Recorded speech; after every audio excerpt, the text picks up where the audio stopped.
I think I'm a snow game guy. I don't know why, but I kind of like it. Hey, check this in, boy. You eating like a put your beer, boy. Hey, man, check out the team. Have been all year. Just get started. Yeah. Let's go.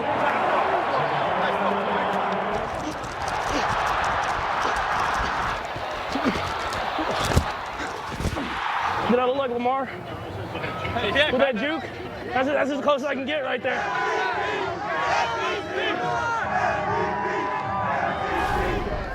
Great week for quarterbacks in Week 15, and Kurt Warner saw it all. Grinding tape to bring you his top 5 quarterbacks of the week, and I cannot wait to see who joins Drew Brees on this list.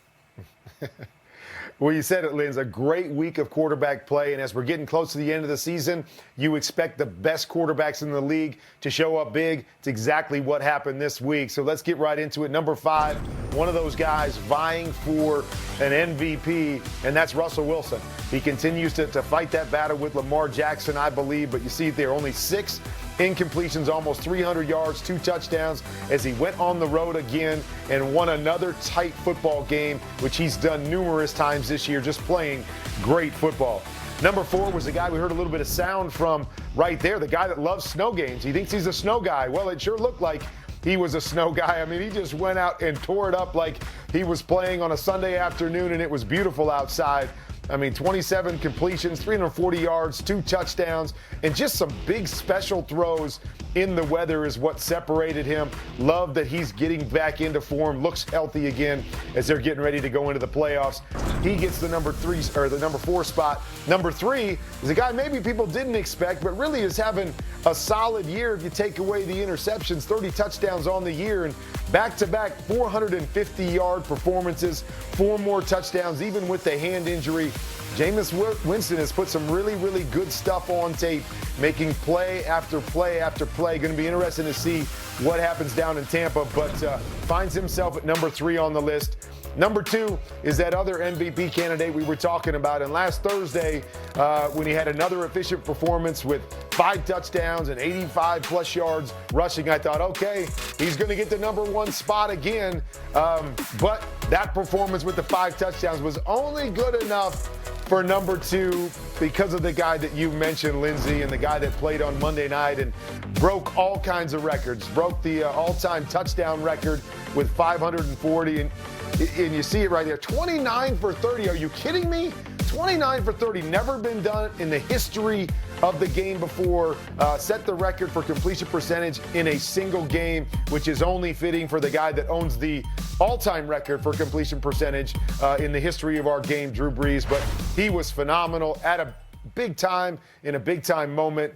He gets the number 1 spot. 68 yards shy of a perfect passer rating. I know you were beside yourself that it somehow that we saw didn't equal. I don't get it. I don't get it. You know, math. Kurt Warner, the top 5 quarterbacks of Week 15. Just 2 weeks left. Can you believe it? We're right there.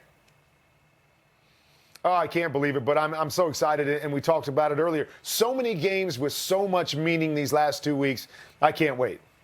Got that right, KW. 2 weeks left means clinching scenarios. In the NFC, here are the things that can be clinched this weekend. Cowboys can take the NFC East by beating the Eagles head-to-head. The Packers can clinch the NFC North by beating the Vikings. Or the Vikings could clinch a playoff berth if they beat the Packers or if the Rams lose. There won't be a quiz on this now, but just know this. None of the seeds are locked in as we speak.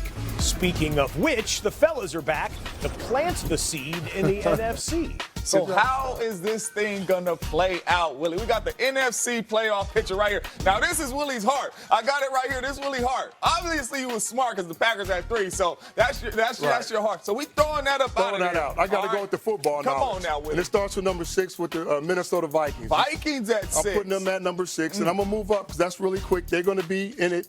They're going to beat your Packers. They're going to split, Oh, okay? And then we go to number 5, Seahawks. This is the Seahawks one at that changes. 5. Yes, this is the one that changes everything. You sure? Yes, because Oh, the 49ers are not going to go into Seattle and lose with the first round bye. And if they win, they could be the number 1 seed, and then they can push them all the way down to 5. Too much on the line. So yes, you're I'm putting them at number 5. You're saying the Niners going into Seattle winning that. Okay. Right, and I'm going to put the Cowboys at number 4. Cowboys the at Cowboys, 4. all they got to do is beat That's the it. Philadelphia Eagles. Don't get that They're one going to right. rest everybody the last game against Washington because it really doesn't matter. They can't change position. So we're going to keep them at number 4. Okay, and then number 3, your Packers, same scenario. And I know you're looking at 12-4. You can tap Packers number 3. Sure? Yeah, Packers at number 3. And I know you're thinking about I thought y'all the wanted to change your Saints mind. and the Okay. Saints and records and who's going to lose. But I don't think the Saints are going to lose the games you think they're going to lose. But the Packers would be at number 3, looking pretty. And then the number 2 right here is the Saints. Saints, Let's at move 2. the Saints at number Okay. 2. The reason why the Saints dropped to number 2 and not number 1 on the other one was because the 49ers are going to go